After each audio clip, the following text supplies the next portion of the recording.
Hallelujah. हम लोगों ने न्याय के विषय में सीखा, प्रतिफल के विषय में थोड़ा सा जाना, है ना? क्योंकि प्रतिफल जिसके विषय में हम लोग चर्चा करें तो जितना समय पिछले समय हम लोग व्यतीत किए थे पिछले सप्ताह, उसमें उसको बताया नहीं जा सकता। और मैं चाहता हूं कि प्रतिफल जो है, हमारे कामों का प्रतिफल क्या होगा अगर हम क्राइसिस से बच जाते हैं, बीमा में आ जाते हैं, हमारे कामों का क्या प्रतिफल होगा, इसको जानने के लिए आप खुद परमेश्वर के वचन में जाएं। ठीक है? उसके डिटेल में हम लोग नहीं जाएंगे, लेकिन आज हम लोग एक दूसरे विषय पर जाएंगे और इस विषय को जानने के लिए हम लोग एक पद पढ़ेंगे, दूसरा पत्रस और उसका पहला अध्याय और उसका 10वां पद। दूसरा पत्रस अध्याय 1 और उसके पद 10। हम लोग एक साथ इस पद को पढ़ेंगे। दूसरा पत्रस पहला अध्याय और उसका पद 10। आइए हम लोग इसको पढ़ें। इस कारण हे भाइयों, अपने बुलाए जाने और चुन लिए जाने को सिद्ध करने का भली भांति यत्न करते जाओ, क्योंकि यदि ऐसा करोगे तो कभी भी ठोकर न खाओगे। जो विषय आज हम लोग सुनेंगे वो विषय है चुन लिया जाना। चुन लिया जाना, हमारा चुनाव जो परमेश्वर की तरफ से होता है। मनुष्य दूसरे लोगों को चुनता है, वो दूसरे तरीके से चुनता है, और परमेश्वर ने लोगों को चुना, वो दूसरे तरीके से चुनता है। मनुष्य का जो तरीका है वो कर्मों के आधार पर है, उसके परफॉर्मेंस के आधार पर कि उसने कैसा प्रदर्शन किया, उसके आधार पर चुनते हैं। कहीं पर आप चले जाएंगे किसी जॉब को पाने के लिए, वहाँ पर बहुत सारे लोग आएंगे, उनके लिए परीक्षाएं होती है, उनके लिए इंटरव्यू होते हैं, उनके लिए बहुत सारे चीज़ उनको पार करके वहाँ जाना पड़ता है। अब छांटते हैं कि भौतिक रूप से कौन ज़्यादा सक्षम है, शारीरिक रूप से कौन ज़्यादा फिट है, और व्यक्तित्व के हिसाब से कौन ज़्यादा। तरीके निकाल दिए गए हैं कि उसके हिसाब से लोगों को छांट लिया जाए कि हम फलाने काम के लिए किसको नियुक्ति दें। लोग क्या देखते हैं, वो व्यक्ति कैसा प्रदर्शन करता है, उनके प्रदर्शन के हिसाब से उनको चुना जाता है। उन्होंने अच्छा एग्जाम लिखा तो उसमें कुछ, उन्होंने अच्छा इंटरव्यू दिया उसमें कुछ, और भी कुछ देखना है तो वो सारी चीज़ों को जोड़ कर लोग देखते हैं, उस मनुष्य के बाहरी प्रगटीकरण को देखते हैं। लेकिन हमारा परमेश्वर इस रीति से नहीं देखता है। जब परमेश्वर किसी को चुनता है या चुना है तो उसने इस रीति से नहीं देखा कि वो मनुष्य क्या कर रहा है, कि किस प्रकार से काम कर रहा है। क्योंकि अगर कर्मों के हिसाब से ही चुनना होता तो उसने हमें कभी नहीं चुना होता। हम लोगों ने पिछली बार यही देखा था कि समस्त संसार उसके दंड के योग्य ठहर जाता। सो कोई इस योग्य नहीं होता कि परमेश्वर उसको चुन करके अपने सहभागिता में रख ले या उसको आशीष देने के लिए योजना बनाए। सो परमेश्वर उस रीति से नहीं चुनता। परमेश्वर एक खास तरीके से चुनता है। उस चुनने के विषय में आज हम लोग थोड़ा सा सीखेंगे। अब मैं आपको शुरू में ही बता दूं कि जब आप इस चुनने के सिद्धांत को जानेंगे परमेश्वर के वचन में से, तो ये कोई ऐसी बात नहीं है जो आपको बहुत ज़्यादा आत्मिक लाभ प्रदान करते, ठीक है? लेकिन जब हम परमेश्वर के विषय में बात करते हैं, उसके वचन के विषय में बात करते हैं, तो हम लोगों को कुछ ऐसी भेद की बातें, गूढ़ बातों से होकर गुजरना पड़ता है जिनको हम दरकिनार नहीं कर सकते, दरकिनार नहीं कर सकते। जैसे कुछ बातें होंगी जो हमको जानना चाहिए, जैसे परमेश्वर कौन है, कैसा है। जो लोग इन सारी चीज़ों को पढ़ते हैं, उन सारी पूरी चीज़ को कहते थियोलॉजी। मैं आपको थियोलॉजी तो नहीं करा रहा हूँ, लेकिन मैं चाहता हूँ कि धीरे धीरे करते हुए आप कुछ चीज़ों को जान जाएं जो हमारे लिए व्यवहारिक रूप से ज़रूरत है। तो आज जो पाठ है वो थियोलॉजी का ही एक पाठ है। हालांकि मैंने कहीं थियोलॉजी नहीं पढ़ी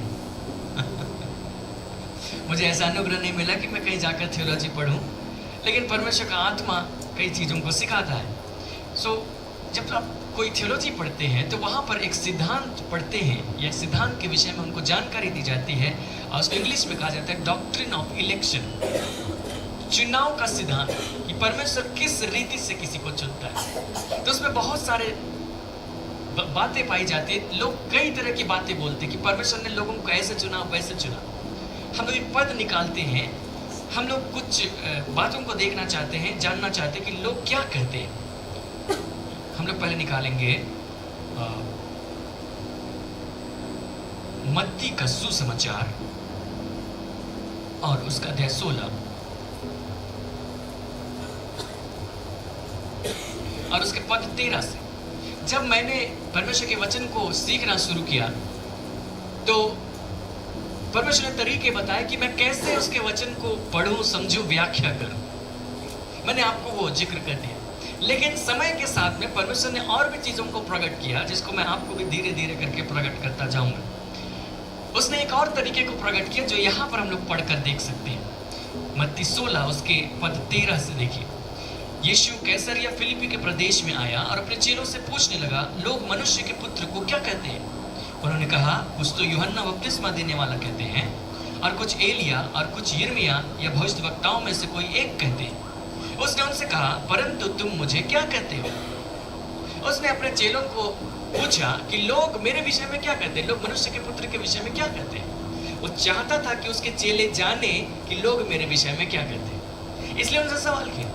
और लोगों ने जवाब दिया कि कोई तो ये कहता है, कोई तो वो कहता है, बहुत सारा नाम यहाँ पर है।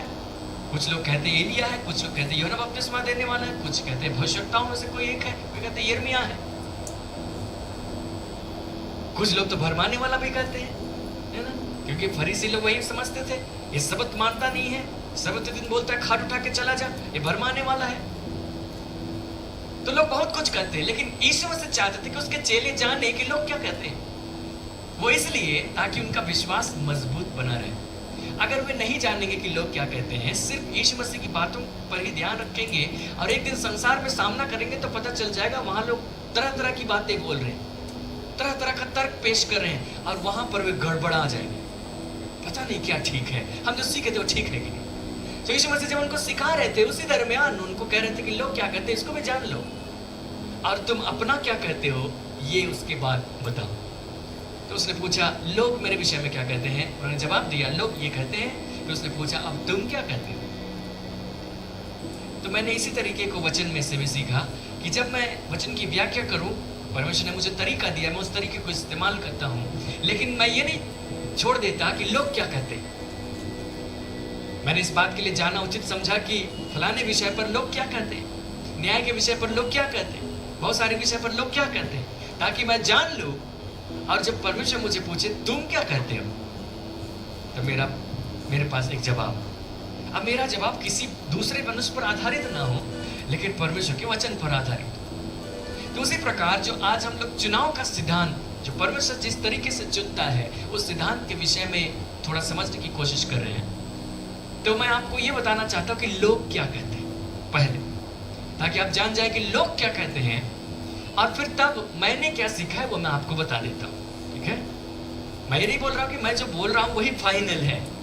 लोग कहते हैं, मैं भी आपके लिए कई लोगों में से मैं भी एक हूँ लेकिन आप इस विचार को भी ले लीजिए, आपके लिए भी ये हो जाए लोग क्या कहते हैं, और आप उसको लेकर खुद अध्ययन कीजिए, प्रार्थना कीजिए, पवित्र आत्मा आपकी अगुवाई करेंगे। हम लोग एक सिद्धांत, दो पक्ष है, हम लोग दो मुख्य पक्षों को रखेंगे। उसके लिए हम लोग पहले जाएंगे इफिसियों की पत्री और उसका पहला अध्याय। इफिसियों की पत्री पहला अध्याय और उसका पद 4।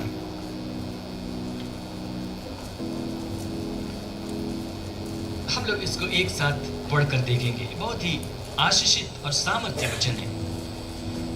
यहाँ पर लिखा है, जैसा, आइए हम लोग पढ़ें, जैसा उसने हमें जगत की उत्पत्ति से पहले उसमें चुन लिया कि हम उसके निकट प्रेम में पवित्र और निर्दोष। कई लोग बताते हैं कि परमेश्वर ने हमें जगत की उत्पत्ति से पहले चुन ली। उसने जगत की उत्पत्ति से पहले ही देख लिया कि कौन से समय में, कौन से ईस्वी सन में, ईस्वी सन उस समय नहीं था, लेकिन कब कौन व्यक्ति उत्पन्न होगा, और उसने उसी समय से कई लोगों को चुन लिया। और ये चुना जाना किसी के कर्मों के हिसाब से नहीं था। रोमियो की पत्री अध्याय 9, रोमियो की पत्री और उसका अध्याय 9 और उसके पद 11, वहां पर इस बात को जिक्र किया गया है कि इसहाक से 2 पुत्र उत्पन्न हुए, एक था ईसाऊ, एक था याकूब। लेकिन परमेश्वर ने याकूब को चुना था, जबकि याकूब जो था वो अड़ंगा मारने वाला था कर्मों के हिसाब से। 11 पद को हम पढ़ते हैं, और अभी तक ना तो बालक जन्मे थे और ना उन्होंने कुछ भला या बुरा किया था, इसलिए कि परमेश्वर की मनसा जो उनके चुन लेने के अनुसार है, कर्मों के अनुसार नहीं, परंतु बुलाने वाले के कारण बनी रहे। उसने कहा, जेठा छोटे का दास होगा, अर्थात एसाव याकूब का दास होगा। जैसा लिखा है, मैंने याकूब से प्रेम किया परंतु एसाव को अप्रिय जाना। इसलिए हम क्या कहें, क्या परमेश्वर के यहाँ अन्याय है? कदापि नहीं, क्योंकि वो मूसा से कहता है, मैं जिस किसी पर दया करना चाहूं उस पर दया करूंगा, जिस किसी पर कृपा करना चाहूं उसी पर कृपा करूंगा। अतः यह न तो चाहने वाले की, न दौड़ने वाले की, परंतु दया करने वाले परमेश्वर की बात है। सो जो सिद्धांत लोग कहते हैं, उस सिद्धांत के मुताबिक परमेश्वर ने जगत की उत्पत्ति से पहले ही डिसाइड कर लिया कि कौन से युग में कौन कौन लोग होंगे, और उसको मैं पहले ही से चुन लेता हूं। उसने उनको चुन लिया। उसने नहीं देखा कि कौन क्या काम करेगा, कौन क्या काम नहीं करेगा, क्योंकि वो चाहता था कि उसके चुनाव जो है उसके चुन लेने के अनुसार हो, बुलाने वाले के अनुसार हो, ना कि उनके कर्मों के अनुसार। इसलिए उसने उनको चुन लिया। तो एक पक्ष इस प्रकार से कहते हैं कि इस रीति से परमेश्वर ने चुना, और जब चुनाव का सिद्धांत उन्होंने फाइनल कर लिया, तब उस चुनाव के सिद्धांत पर दूसरे सिद्धांत आधारित हो गए, जो कुल मिलाकर उद्धार का सिद्धांत ले आते। मैं उस सिद्धांत को आपको बता देना चाहता हूँ।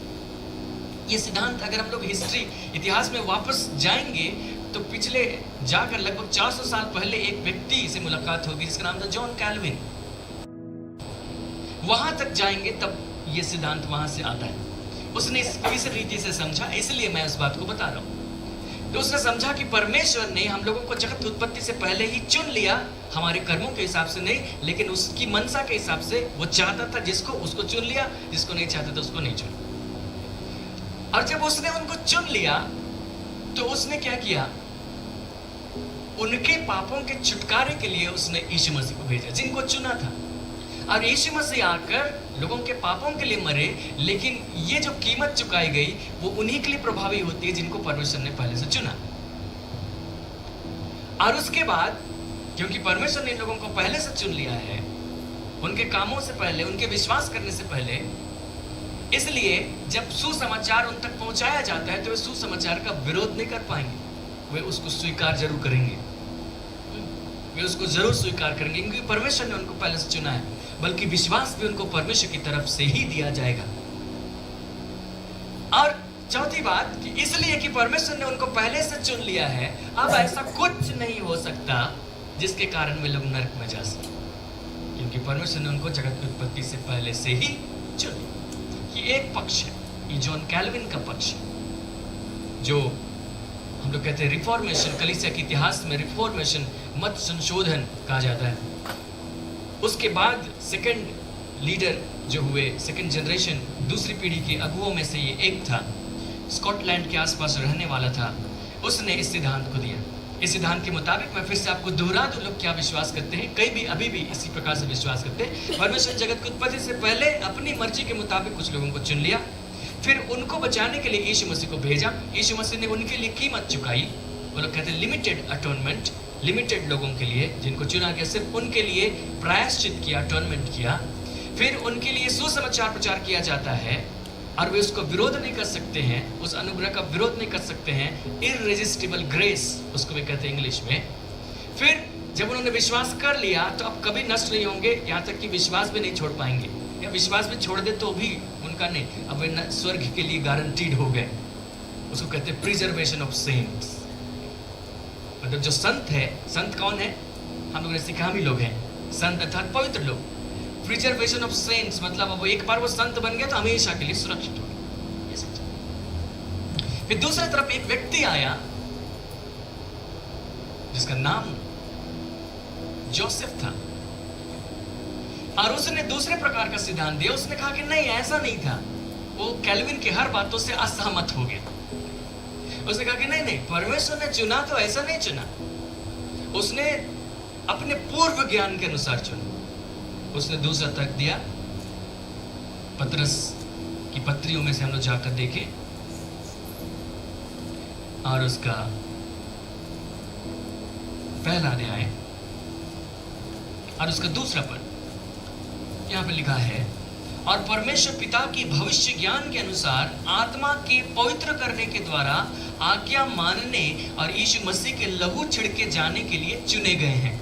ठीक है, कौन लोग? पहले पद में जिनका जिक्र है, अर्थात सारे लोग जो यीशु पर विश्वास करते हैं, उनके लिए हम इसको कह सकते हैं कि पतरस की ओर से एक चिट्ठी भेजी जा रही है। पतरस कौन है? यीशु मसीह का प्रेरित है। किसको चिट्ठी भेजता है? उन परदेशियों को जो पंतुस, गलातिया, कप्पदूकिया, आसिया, बिथुनिया में तितर बितर होकर रहते हैं, और इनके विषय में कहा जा रहा है कि परमेश्वर पिता के भविष्य ज्ञान के अनुसार आत्मा के पवित्र करने के द्वारा आज्ञा मानने और यीशु मसीह के लहू छिड़के जाने के लिए चुने गए। तो उसने कहा कि परमेश्वर ने जब चुना तो अपने भविष्य ज्ञान के अनुसार चुना, कि उसने देख लिया कि कौन बाद में क्या करने वाला है, किस प्रकार प्रतिक्रिया देने वाला है, बहुत तरह की बातें, उसके हिसाब से उसने चुना। फिर उसने इस प्रकार से उसका तर्क जो है इस प्रकार से दिया जाता है। हम लोग रोमियो की पत्री में जाएंगे जहां पर से कैल्विन का तर्क आता है, वहीं से जोसेफ का भी तर्क आता है। 9वां अध्याय हम लोग नहीं जाएंगे, परंतु 11वां अध्याय जाएंगे और हम लोग इसके पद 3 से पढ़कर देखेंगे।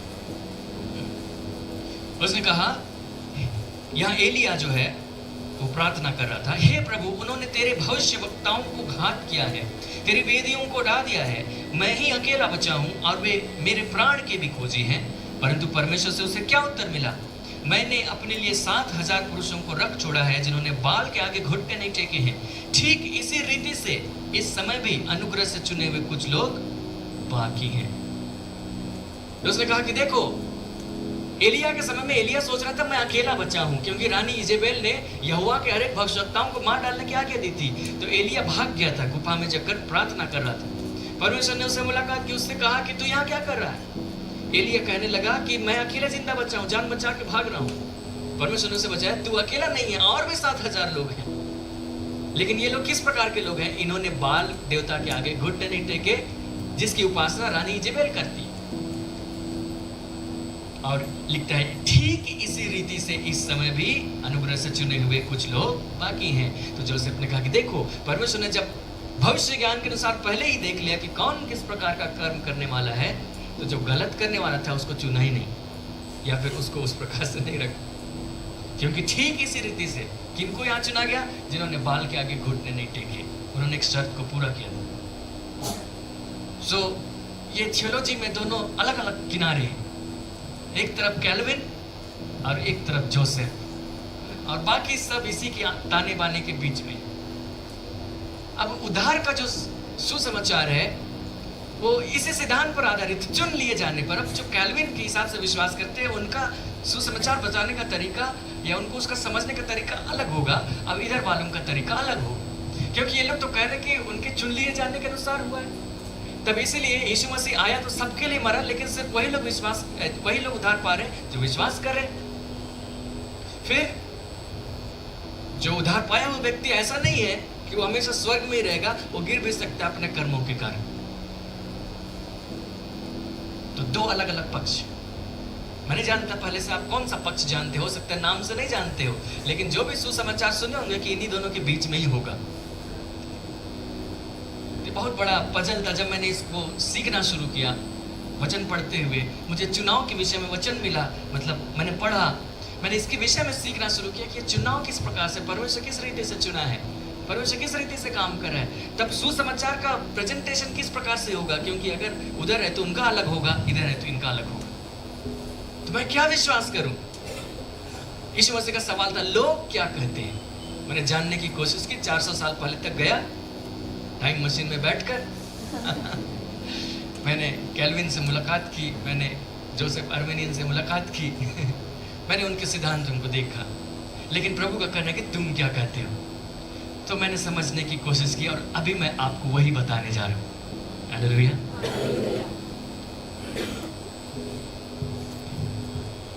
हम लोग इस चुन लिए जाने से पहले एक और शब्द को जरा सा देखेंगे, जिस शब्द के इर्द गिर्द बहुत सारे सिद्धांत घूमते हैं।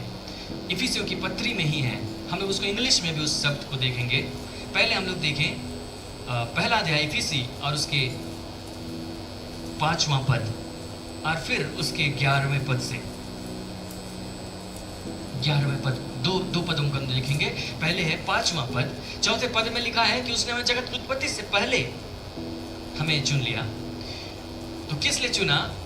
और उस बात को लिखा है कि हम उसके निकट प्रेम में पवित्र और निर्दोष हों। और 5वां पद कहता है और अपनी इच्छा के भले अभिप्राय के अनुसार हमें अपने लिए पहले से ठहराया। ठीक है, पहले से ठहराया कि यीशु मसीह के द्वारा हम उसके ले पालक पुत्र हों। तो ये जो पहले से ठहराया, ये शब्द, ये जो कई शब्द इसमें आ रहे हैं, इंग्लिश में उसके लिए ऐसे लिखा है, having predestinated us unto the adoption of children by Jesus Christ. Having predestinated, destination मतलब वो गंतव्य स्थान जहां तक हम पहुंचेंगे, हमारी मंजिल। तो उसने कहा कि having predestinated मतलब उसने पहले से हमारी मंजिल को तय कर दिया कि हमारा मंजिल क्या होगा। उसी प्रकार 11वां पद, उसी में जिसमें हम भी उसी की मनसा से जो अपनी इच्छा के मत के अनुसार सब कुछ करता है, पहले से ठहराए जाकर मीरास बने। पहले से ठहराए जाकर मीरास बने। इन whom also we have obtained an inheritance, being predestinated according to the purpose of him who worketh all things after the counsel of his own will. Having predestinated, being predestinated मतलब पहले से उसने हम लोगों को डेस्टिनेशन तय कर दी कि इस व्यक्ति का डेस्टिनेशन कहाँ होगा। ठीक है, मतलब ये व्यक्ति, उसका अंत फल क्या होगा, इसका अंत फल स्वर्ग में होगा कि नहीं होगा। ठीक है, इसमें भी कई मतभेद है। कुछ कहते हैं कि उसने पहले से ठहरा दिया कि कौन स्वर्ग जाएगा कौन नरक जाएगा। फिर कुछ कहते हैं कि नहीं, उसने पहले से ठहरा दिया कि कौन स्वर्ग जाएगा, लेकिन ये नहीं ठहराया कि कौन नरक जाएगा। लेकिन ऑटोमेटिक जिसको नहीं ठहरा वो नरक जा रहा हो। उसी जगह कुछ का कहना है कि नहीं, उसने किसी को नहीं ठहराया, व्यक्तिगत रूप से किसी को नहीं ठहराया, लेकिन उसने कुछ दूसरे प्रकार से ठहराया। ये प्री डेस्टिनेटेड या प्री डेस्टिनेशन शब्द बाइबल में, नए नियम में सिर्फ 4 बार आता है, सिर्फ 4 बार। हम लोग 2 पदों को देखें, हम लोग और 2 पदों को भी देख लेते हैं। रोमियो की पत्री 8वां अध्याय, रोमियो की पत्री और 8वां अध्याय और उसके 29 और पद 30। यहाँ पर दोनों पदों में एक बार इसका जिक्र है। और हम लोग इन सारे चीज़ों को सामने रख रहे हैं ताकि सारी चीज़ें क्लियर हो जाए, हमारे सामने सारे मटेरियल आ जाए और हम उसके हिसाब से कह सकें कि वास्तव में है क्या। ठीक है, क्योंकि हम किसी चीज़ की पूरी व्याख्या करना चाहते हैं तो हमको उसको चारों तरफ से देखना पड़ेगा। ठीक है, जब आप इस साउंड बॉक्स को आप देख रहे हैं, आप उस तरफ से देख रहे हैं, आप उस तरफ से इसका पूरा वृत्तांत बता सकते हैं। कोई होगा इधर से भी घूम के चारों तरफ से देख लेगा तो उसको अच्छा से बता पाएगा, और कोई है उससे ज़्यादा एक्सपर्ट, इसको खोल के इसके अंदर देख लेगा तो वो और ज़्यादा बता पाएगा, है ना। तो किसी एक तरफ से, सिर्फ एक तरफ से देखना बहुत गलती होगी, क्योंकि हम उसको नहीं बता पाएंगे। कुछ काला सा था, बॉक्स था, ऐसे बता पाएंगे, उससे ज़्यादा नहीं बता सकते। जिसने चारों तरफ से घूम के देखा उसने आकर ये बताएगा कि इधर से कुछ ज़्यादा छेदा था, उधर से सिर्फ बड़ा दो था। तो उससे भी काम नहीं चलेगा। हम लोगों को बारीकी से सब चीज़ देखना ही पड़ेगा ताकि हम पूरी व्याख्या प्रस्तुत कर सकें। इसलिए हम लोग सिर्फ 4 है, बहुत ज़्यादा रहते तो मैं उतना मेहनत नहीं करता, आपको करवाता। लेकिन 4 है इसलिए हम लोग देख ले रहे हैं। देखिए हिंदी में लिखा है 8:29 में, क्योंकि जिन्हें उसने पहले से जान लिया है उन्हें पहले से ठहराया भी है कि उसके पुत्र के स्वरूप में हो, ताकि वो बहुत भाइयों में पहलौठा ठहरे। फिर जिन्हें उसने पहले से ठहराया उन्हें बुलाया भी, जिन्हें बुलाया उन्हें धर्मी भी ठहराया, जिन्हें धर्मी ठहराया उन्हें महिमा भी दी है। हम लोग इंग्लिश में इसको पढ़ते हैं। 29 से देखिए, For whom he did foreknow, he also did predestinate to be conformed to the image of his son.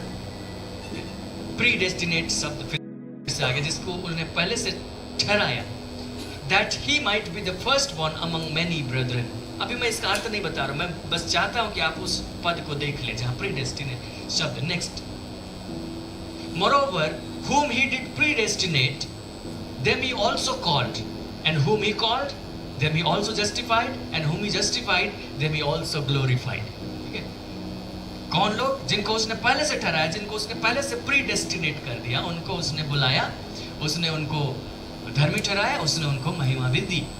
तो ये 4 पहले से ठहराए जाने वाले शब्द हैं और इन्हीं शब्दों के हिसाब से थियोलॉजिकल में 2 पार्ट बट गए हैं थियोलॉजी के हिसाब से। और इधर वाले उधर वालों की आलोचना करते, इधर वाले उधर वालों की आलोचना करते, पर मेरा काम किसी का आलोचना करना नहीं है, ठीक है।